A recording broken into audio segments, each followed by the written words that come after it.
Mr. Speaker, may I thank you first for condemning the wanton killing that happened at the Lekki toll gate. I am also an honorable member of the Federal Republic of Nigeria, and I stand to speak against what my colleague, Mr. Desmond Elliot, has spoken about. Mr. Speaker, may I let you know and reiterate that my colleague, Mr. Desmond Elliot, was once an actor. So we need to find out whether he thinks he's on the acting field, on the stage or in the theater, rather knowing that he's in the house here.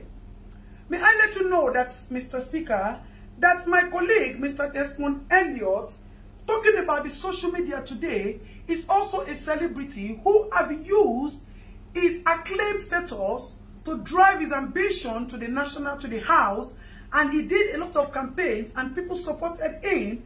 If not, Mr. Desmond is nothing but a man who has no pedigree or antecedents in politics, if not for the law of godfatherism that brought him into the house.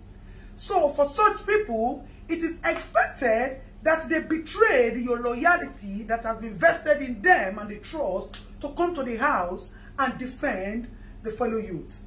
Mr. Speaker, I am also a youth, and I understand the cries out there. My colleague is talking and talking and talking and showing all Superman power as if he just got a major role. Sir, this is reality and not acting that we are facing here. Mr. Speaker, my colleague spoke about celebrities and actors.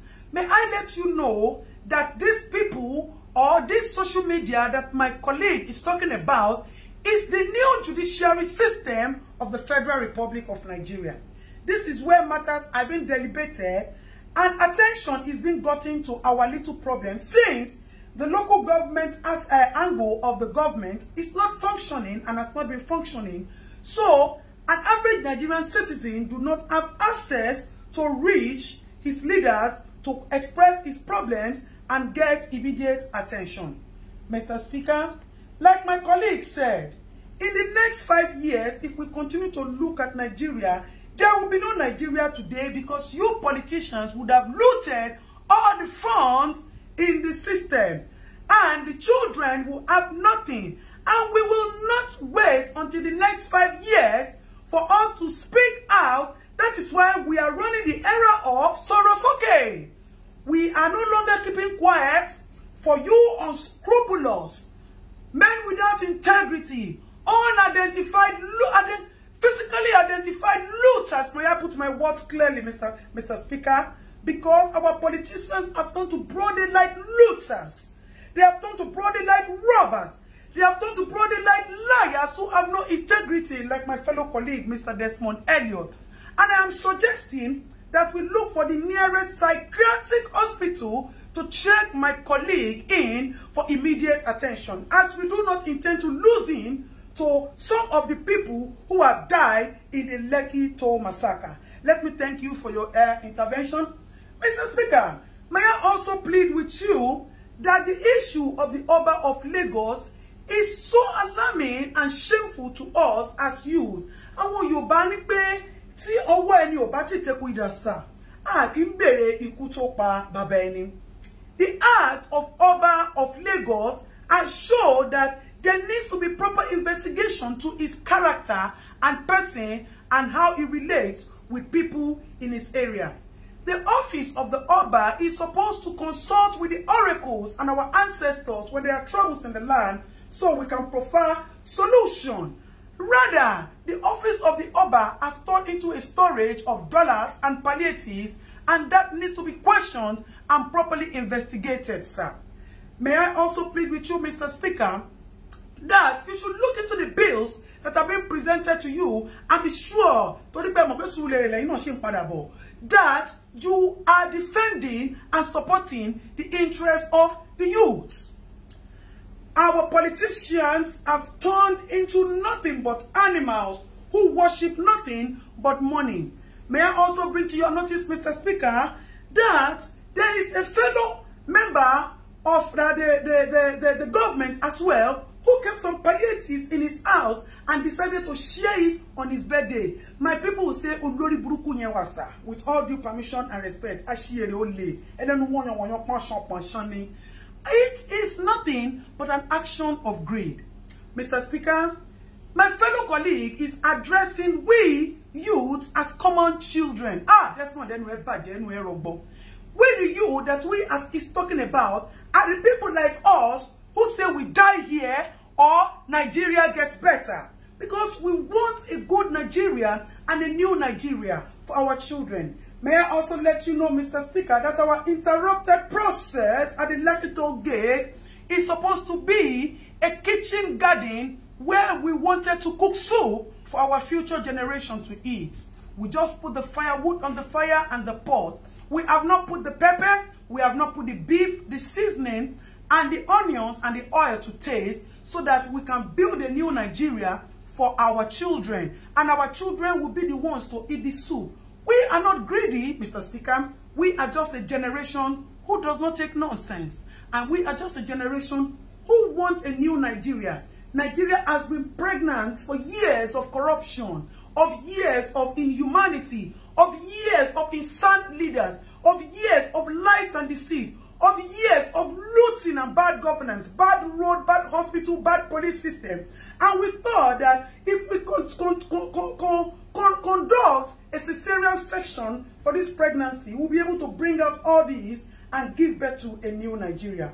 Mr. Speaker, before I go, I would request a 1-minute interaction with my colleague so that he will know that we are all here to protect the interests of the citizens of the Federal Republic of Nigeria. Desmond, you already know correct. If nobody say that they do you for dream, they talk about social media for you. You think say we no go here. You think say some people where they know you no go still content or say you go the jambula mouth for house. Be careful, make you not begin to see people like us for your dream. Make you dey very, very careful. Meanwhile, me and you will go see jam for Suliri.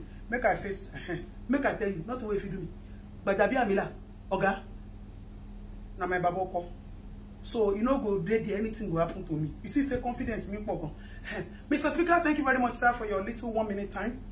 Mr. Speaker, before I go, I would want to plead with you not to sign, to use your good office, not to sign any bill that is against the interest and the benefit of the public. May I also let you know that we seek justice for the people who have been killed. Mr. Speaker, I know that your office still has some powers to do some things because as it is, our governor too looks like he's not okay. He is mentally disabled because today he will say A, tomorrow he will say B. And as my fellow colleague who is not here today said, Papa, he said they have removed the engine, they put B2 tomorrow, and they put DAF next tomorrow. So the engine of our federal governor is not properly okay and also needs to be checked so that we can know the truth of who ordered the massacre killing, why he ordered the massacre killing in Lekki, as there was no iota of crime recorded in the case of Lekki. Mr. Speaker, with all due loyalty and respect, I would appreciate if quick intervention is quickly given to our governor, Governor Sanwo-Olu, as that man is not okay. And we can advise him that he should step down since he has admitted that he committed the mistake and the blunder. Mr. Speaker, thank you very much for giving me the audience. We appreciate your office and we pray that you distinguish yourself from all of that, even though you also have your own past antecedents, which you have been forgiven because of the love of the little that you have been doing in the recent times to us. You have come to realize that government is for benefiting the people. And if you retire yourself, na Suliri they come. So if you don't do well, you wait till your eyes see for Suliri afterward. Last. Mr. Speaker, may I please appeal with you to help me tell my fellow colleague, Mr. Desmond Elliott, that all those washing basins he put in Lekki and he's using it for us to wash our hands due to COVID, he should come and pack it. If that is what he has done, that is making him to be jambula, talking jambula mouth, rough handing his mouth, he should come and take it because as it is, we are suspecting that there is no COVID. The government only used COVID to cash out on us. That is why they have not shared. Mr. Speaker, may I also plead with you that you should use your honorable office to help us bring to justice. Or I need to ask this question, Mr. Speaker, I put it forward to you, sir. Who is supposed to be prosecuted? The people who kept the palliative without sharing it to the rightful owners, or the people who looted the palliative warehouses and took food that are supposed to be your fundamental human rights, sir.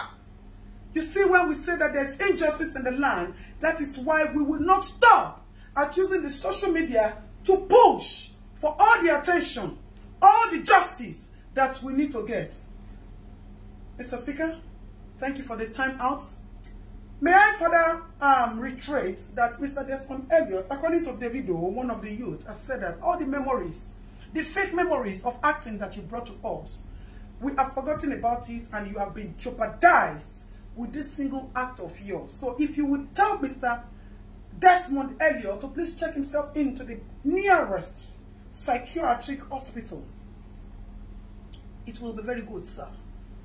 I remain your Honorable Adetoun, who stands for nothing but justice for the common man, as I am a common man and a citizen of the Federal Republic of Nigeria.